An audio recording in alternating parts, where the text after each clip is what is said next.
Praise the lord. ఈ రోజు దేవుని వాక్యము యెషయా గ్రంథము 40వ అధ్యాయము 8వ వచనము.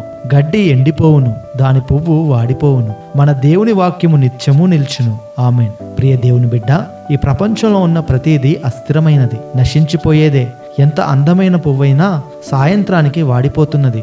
ఎంత బలమైన చెట్టైనా కొన్ని శతాబ్దాల తర్వాత నేల కూలిపోతుంది. మనిషి జీవితము అంతే.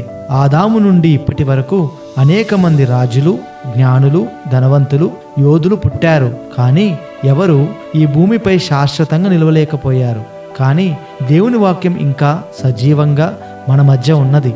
ఆయన ఇచ్చిన స్వస్థత వాగ్దానాలు, రక్షణ వాగ్దానాలు, విశ్వాస వాగ్దానాలు ఇవన్నీ ఏ యుగంలోనూ మారవు, బలహీనపడవు. దేవుడు నీకు ఒక మాట ఇచ్చాడంటే అది నెరవేరే వరకు ఆయన మర్చిపోడు. కనుక ఈరోజు దేవుని వాక్యాన్ని గట్టిగా పట్టుకొని ప్రార్థించు. ఆయన వాగ్దానాలు నీ జీవితంలో నెరవేరబడును గాక. ఆమేన్.